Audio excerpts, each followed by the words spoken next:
I'd like to welcome you to this second day of this PEGNet conference on poor countries, poor people, and the new global players. And I have the great pleasure to moderate the so-called young professional keynote, which is my favorite format at this PEGNet conference. Since here we give the young scholars the opportunity to present their fresh ideas on poverty reduction, equity, and growth in the developing world. I'm particularly honored to introduce to you this year's young professional keynote speaker, Nancy Qian from Yale University, where she is an assistant professor of economics. Her research covers a wide range of core issues in development economics, and before this talk, we already started to chat about very different things, ranging from agricultural development to conflicts in Africa.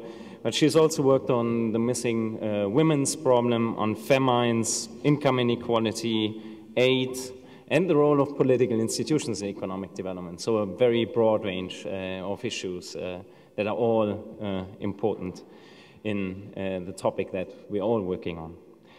Nancy was born in Shanghai and holds a PhD in economics from MIT.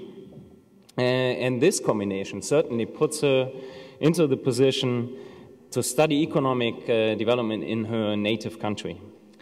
And in fact, her research includes a number of projects that deal with China, for example, the performance of agriculture, or generally economic performance in rural China, as well as the determinants of private entrepreneurship. Yes, and this is why I'm very happy, Nancy, that you came to Hamburg to share your thoughts with us on the facts and fallacies of China's miracle. Please. Thanks for having me. This is the first time I've given a talk like this, and this is the first time I've ever been introduced, and the first time I've worn a suit since I graduated from school. So, lots of firsts.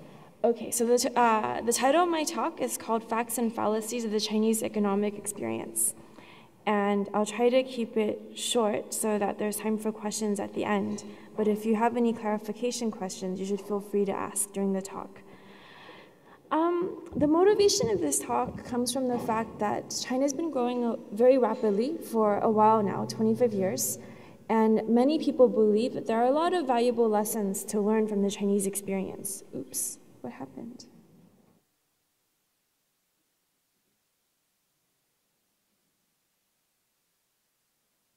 How do I go backwards?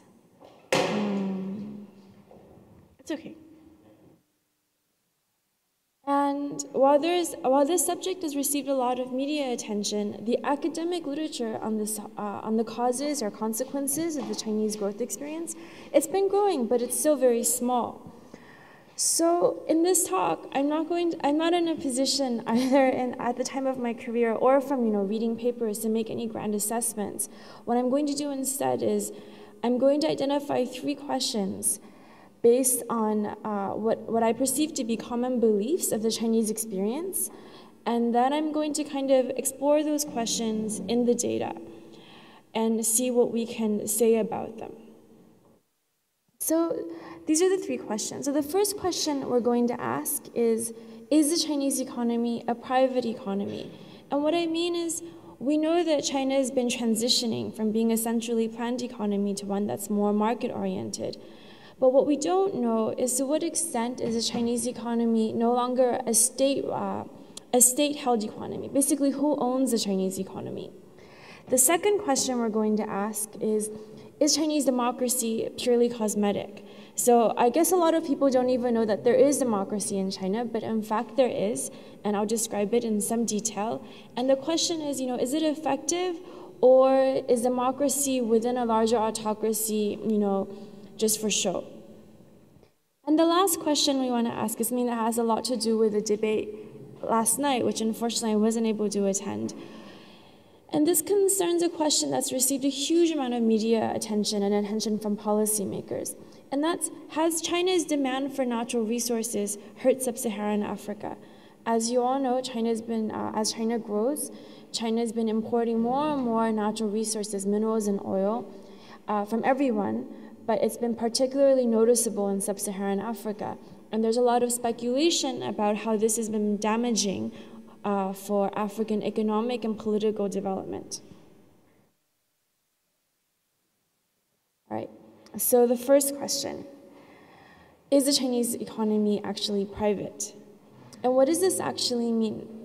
I want to distinguish between two concepts when it comes to economic transition.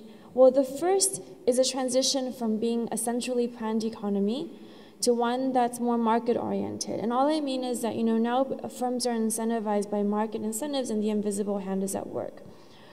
So taking that as given, the second concept is, well, who actually owns the Chinese economy? To what extent has transition caused ownership of firms in China to become owned by private individuals and private entrepreneurs and not directly owned by the state? And we kind of take the first fact as given because we all know that there is a very well-functioning market economy in China. This isn't to say that there's no central planning, but just to say that there are market incentives in place. But regarding the second question, it's interesting to know that in Business Week in 2005, they actually just made the statement, the assertion that China is a private economy. It's done. And what are the facts? Well, as we said, there's a market orientation in the Chinese economy today. That's a fact. Another fact we know is that a series of reforms during the mid-90s, which people like to call the enterprise reforms, allowed many publicly owned firms, these are firms owned by state or state entities like collectives, they were allowed to sell shares to other entities in order to raise revenue. And when they did this, a lot of them became quote-unquote private. I mean, to some extent, it could just be a relabeling, but depending on how much equity is actually owned by non-state firms, this is a real privatization. And the other thing we know that happened is private entrepreneurship went from being illegal during the pre-reform era to being discouraged or unspoken about during the early reform era to being strongly encouraged in the last 15 years. And with that, we just observe, if any of you have visited China or ever looked at Chinese data, you just observe a huge upward surge in the number of private entrepreneurs. So those are the facts. And so what are the speculations or the beliefs? Well, in addition to the facts, people have speculated that the state has steadily, well, I shouldn't say speculations. There is this widely held belief that along with transitioning towards a market economy, the state has steadily relinquished direct control of firms. So a lot of people see the enterprise reforms as a first steps towards the state relinquishing control so that there is a continual, gradual, but monotonic increase or decrease in the state's role in the economy in terms of equity ownership. Another belief is that the economic growth in China is largely fueled by private entrepreneurship, which is newly legal and newly encouraged. And this is really interesting in the case of China for economists because Chinese private firms face severe credit constraints and legal constraints. And what do I mean by that? In China, until very, very recently, banks don't make loans to individually owned firms. And as of 2005, they make loans, but the loans are very small. So we know that China has a high savings rate, individual savings rate, so maybe firms are investing out of their own savings. But we also know that Chinese people started off as very poor, right, after the late 70s and early 80s. So even if the economy grows at 10% a year and you're saving 70% a year and reinvesting everything, you're not going to be able to go from nothing to owning a car plant in 15, 20 years. So one of the really interesting questions about China is how have these private firms been able to go around these credit constraints and, and invest in and create these medium and large-sized private firms.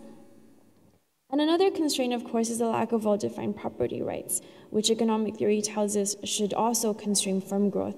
But so when people look and think that economic growth in China is being fueled by an increase in private entrepreneurship, the natural question they ask is, how have they been able to go around these credit and legal constraints? So we're going to look at the data, and this is a preliminary study that I'm doing with Abhijit Banerjee Shang Taixie, using the census of manufacturing firms. So this is a census of all manufacturing firms in China from 1998 to 2005 that have a market cap of 5 million RMB and over. So these are pretty large firms, but they're not enormous, right, if you're thinking about a plant. So these are firms with big machines. And the time span is 98 to 2005. So the enterprise reforms have been completed. So the big privatization reforms are done already. And we're just going to look at the data to see what the data says. Well, this is equity ownership. This graph shows equity ownership by firm type in 1998. And I don't know, oh, great, you can see the mouse. So we're just going to focus on these firms, starting from the state to the individual. These are domestic firms. Everything to the right is foreign, basically what we call foreign firms.